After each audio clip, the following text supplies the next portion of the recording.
नमस्कार, मैं शिवानी लोकवाणी पर आपका स्वागत करती हूँ। आइए रूबरू होते हैं भीलवाड़ा से।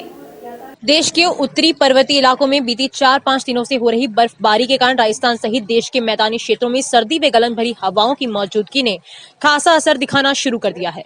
मौसमी तंत्र में बदलाव से भीलवाड़ा भी अछूता नहीं रहा। गत 3 दिनों में शहर के न्यूनतम तापमान में करीब 1 डिग्री तथा अधिकतम तापमान में लगभग 2 डिग्री की गिरावट दर्ज की जा चुकी है। वहीं गुरुवार को सुबह से ही शुरू हुई बारिश सख्ता मौसम सर्द हो गया है। गलन भरी हवाओं की मौजूदगी से सर्दी बढ़ने के साथ ही बच्चों से लेकर बुजुर्ग तक ऊनी कपड़ों में लिपटे नजर आए। उधर मौसम विभाग द्वारा अगले 2-3 दिनों तक और मौसम खराब रहने की संभावना जताई है। इसमें सर्दी बढ़ने के और आसार है।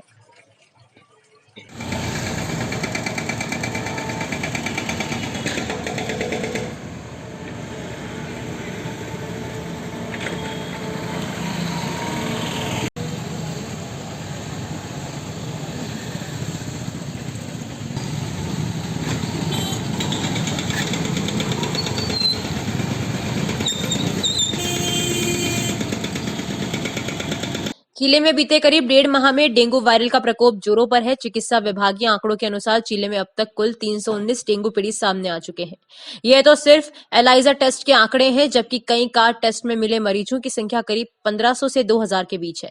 हालात यह है कि इस साल बीते 5 साल में सामने आए कुल रोगियों से 2 गुने रोगी अब तक सामने आ चुके हैं। हालांकि सरकार द्वारा कार्ड टेस्ट को मान्यता नहीं दी गई, परंतु एलाइजा जांच की सुविधा जिले में मात्र महात्मा गांधी अस्पताल में ही होने से रोगियों, खासकर ग्रामीण इलाकों के लोगों को मजबूरन कार्ड टेस्ट अथवा सीवीसी जांच रिपोर्ट के सहारे ही उपचार लेना पड़ रहा है। उधर निजी लैब संचालक भी डेंगू जांच को अवसर में तब्दील कर जमकर चांदी कूट रहे हैं।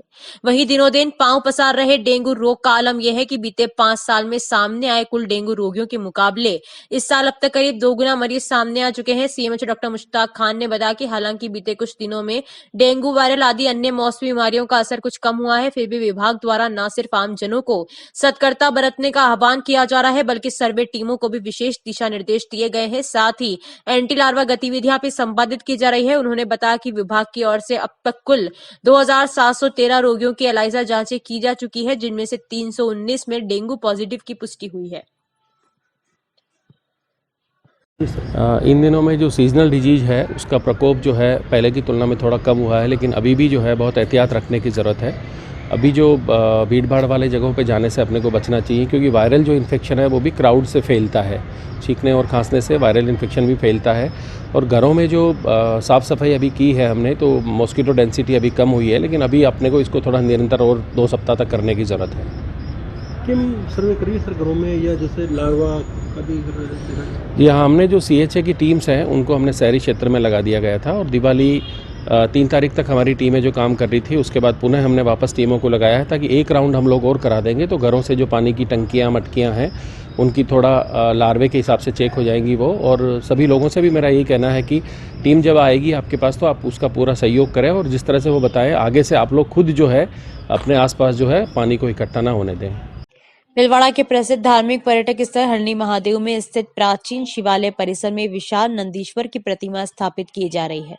नंदीश्वर प्राण प्रतिष्ठा महोत्सव 2 दिवसीय रहेगा। इस आयोजन की जानकारी देते हुए मंदिर पुजारी पंडित ओम प्रकाश शर्मा ने बताया कि 21 नवंबर रविवार को हरणी महादेव व आसपास के क्षेत्र में कलश शोभा यात्रा निकाली जाएगी एवं हवन यज्ञ का आयोजन होगा, और सोमवार 22 नवंबर प्रातः मंत्रोच्चारण के साथ विधि विधान पूर्वक प्रतिमा को प्राण प्रतिष्ठित कर स्थापित किया जाएगा।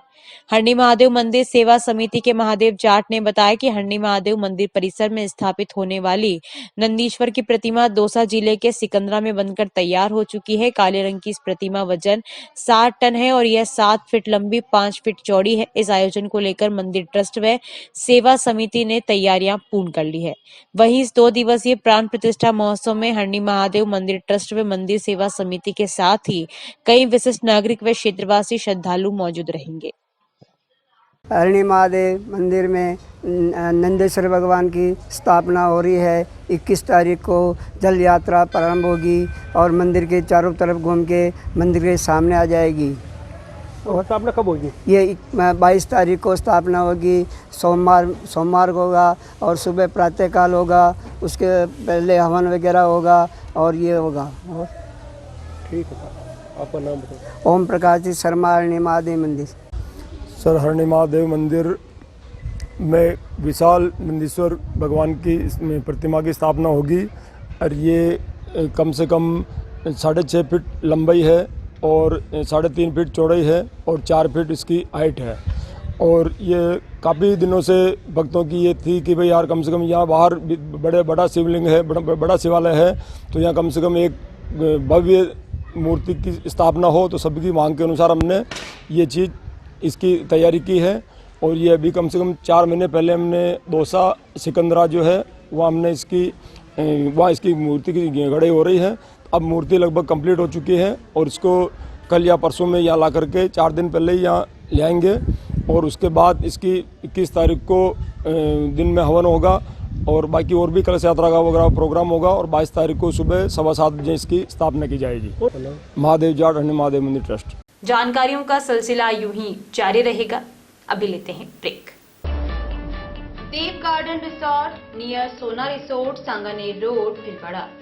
Mobile number 9782048919, 7568952871। 22 AC furnished room and 1 hall, 20,000 square feet garden, well parking facility nearby city, a complete solution of marriage, complete event, room facility, economic charges.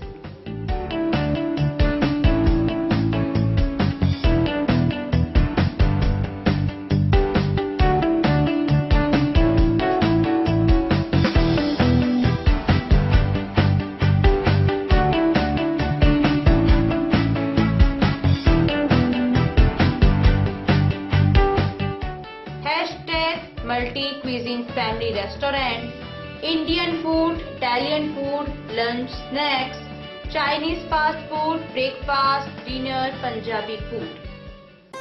आवश्यकता है डोर टू डोर मार्केटिंग हेतु युवक युवतियों की। अपने बायोडाटा फोटोग्राफ के साथ संपर्क करें। Radiant Digitech network private limited, Lokpani office, महिला आश्रम स्कूल के पास, पानी की टंकी के सामने, शाम की सब्जी मंडी, भीलवाड़ा। मोबाइल नंबर 9214437817, समय सुबह 10 बजे से शाम 5 बजे तक।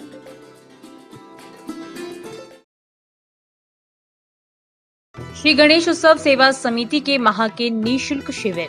पाइल्स पगंदर शिविर 15 से 21 तारीख, समय प्रातः 8 से 2 बजे तक, स्थान आयुष चिकित्सालय MGH परिसर, भीलवाड़ा।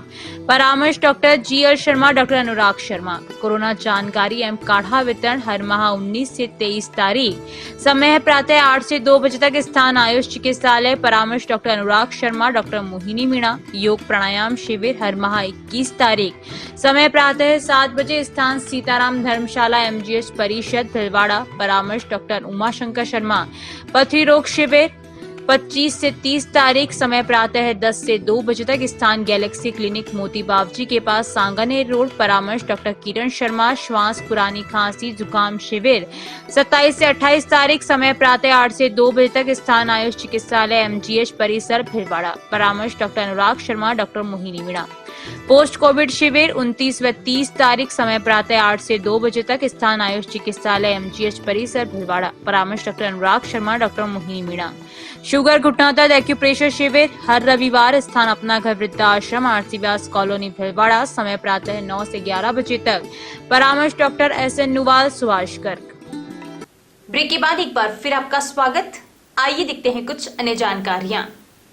वैभव नगर स्थित सालासर धाम बालाजी मंदिर में 3 दिवसीय नानी बाई के मायरे का समापन हुआ। पंडित सूर्य प्रकाश महाराज ने कथा में बताया कि भक्तों के लिए भगवान को बार बार धरती पर आना पड़ता है, वे भगवान को भक्तों की लाज रखनी पड़ती है। समिति के कोषाध्यक्ष भागचंद सोमानी ने बताया कि पाटोत्सव कार्यक्रम के तहत मंदिर में विशेष साज सज्जा व रोशनी की गई। पुजारी सौरभ शर्मा ने बताया कि वृंदावन के कलाकारों द्वारा मंदिर में प्रतिदिन आकर्षक झांकियां बनाई जा रही है, जिसको देखने के लिए भक्तों की भारी भीड़ उमड़ रही है। नानी बाई के मायरे के आयोजन में श्याम सुंदर अग्रवाल, मनीष सोमानी, प्रदीप काकरिया, मुकेश नागदा, कैलाश गुप्ता, रतन नेगी, नारायण सोमानी आदि भक्तों का विशेष सहयोग रहा। सवाईपुर कस्बे सहित सोपुरा, सालरिया, ढेलाना, डसानिया का खेड़ा, बड़लापन का खेड़ा, चामंडिया, ककरोलिया, माफी, लसाड़िया, रेडवास, सबला का खेड़ा, हुडी, बोडियास, खजीना, कांदा, पिथास, सोलंकियों का खेड़ा आदि कई गांवों में कार्तिक स्नान कर रही महिलाएं व बालिकाओं ने कल्पवृक्ष व आंवले की पूजा अर्चना की। बनगा खेड़ा मुख्य चौराहे पर शिवालय में कल्पवृक्ष की गांव सहित आसपास के गांव से महिलाएं व बालिकाएं पूजा करने पहुंची। ढेलाना की काली जाट व मेना जाट ने बताया कि कल्पवृक्ष व आंवले की पूजा अर्चना कर घर परिवार में सुख समृद्धि की कामना की। महिलाएं व बालिकाएं हाथों में पूजा की थाली लिए मंगल गीत गाती हुई कल्पवृक्ष व आंवले की पूजा अर्चना करने पहुंची, जहां कल्पवृक्ष व आंवले को स्नान कराकर तिलक, लच्छा, कंकु करके वस्त्र धारण करवाया, साथ ही उनकी परिक्रमा भी की। इस दौरान टीना जाट, काली जाट, खुशबू जाट, मैना जाट आदि महिलाएं उपस्थित थी। मावठ की बारिश ने सवाईपुर कस्बे सहित आसपास के ग्रामीण इलाकों को भिगोया। प्रातः 9 बजे हल्की बूंदाबांदी का दौर शुरू हुआ, जो धीरे धीरे बढ़ने लगा और अब रिमझिम बारिश के रूप में बारिश की बूंदें गिर रही है। क्षेत्र में 2 घंटे से लगातार रिमझिम बारिश का दौर जारी है। मावठ की बारिश ने ग्रामीण इलाकों को भिगोया। वहीं इस मावठ की बारिश से किसानों को फायदा होगा, क्योंकि धरतीपुत्र किसान इस समय खेतों में सरसों, चना और गेहूं की फसल की बुआई कर रखी है, जिसमें इस बारिश से फायदा मिलेगा। हालांकि कुछ किसानों को इससे नुकसान भी होगा। कई क्षेत्रों में किसान मक्के की फसल को काटकर सुखाने के लिए रखा है, जिसमें नुकसान होगा। वहीं पशुपालक भी खेतों में रखा हुआ चारा बारिश से खराब होगा। भारतीय किसान संघ जिलाध्यक्ष बद्रीलाल तेली ने बताया कि इस समय मावठ रूपी बारिश अफीम सहित सभी फसलों के लिए अमृत रूपी बरस रही है। मावठ की इस बारिश से फसलों को काफी फायदा मिलेगा। ग्राम होलिडा से इन दोकड़ा की झोपड़ियां जाने वाले रास्ते को एक खातेदार ने अतिक्रमण करके बंद कर दिया। 10 नवंबर को रास्ता सीमा घेरान कर पटवारी मांगीलाल मांझू ने अतिक्रमण हटाने के लिए अतिक्रमी को स्वयं द्वारा अतिक्रमण हटाने बाबत 5 दिन का वक्त दिया था, लेकिन अतिक्रमी द्वारा रास्ते का अतिक्रमण नहीं हटाया गया। इस पर ग्राम पंचायत आगोला में प्रशासन गांव के संग अभियान में ग्रामीणों ने उपस्थित होकर बताया कि अभी तक अतिक्रमी ने अतिक्रमण नहीं हटाया है, जिससे स्कूली बच्चों को विद्यालय जाने में परेशानी हो रही है। इस पर तुरंत कार्रवाई करते हुए तहसीलदार कोटड़ी राम सिंह गुजर एवं हल्का पटवारी मांगीलाल मांझू ने ग्राम पंचायत से जेसीबी मंगवाकर कैंप समाप्ति के पश्चात मौके पर जाकर रास्ते का अतिक्रमण हटाया तथा मौके पर आकोला सरपंच शिवलाल जाट, रामकिशन राजू आदि ग्रामीण मौजूद रहे। बुधवार को हिंदू हृदय सम्राट बाला साहब ठाकरे जी की नवम पुण्यतिथि पर शिवसेना जिला कार्यालय पर पुष्पांजलि अर्पित की गई। जिला प्रमुख आशीष जोशी ने शिव सैनिकों को बाला साहब जी के आदर्शों पर चलते हुए राष्ट्र सेवा एवं हिंदुत्व की रक्षा, जुल्म और अन्याय के विरुद्ध आवाज उठाने एवं गोरक्षा करने हेतु संकल्पित किया। कार्यक्रम में गोपी दादा, प्रतीक जोशी, कुणाल गौरव, मुकेश जैन, निर्मल सुखवाल, विनोद सुखवाल आदि उपस्थित थे। अंत में गोपी दादा ने पधारे अतिथियों का आभार व्यक्त किया। अभी के लिए इतना ही। धन्यवाद।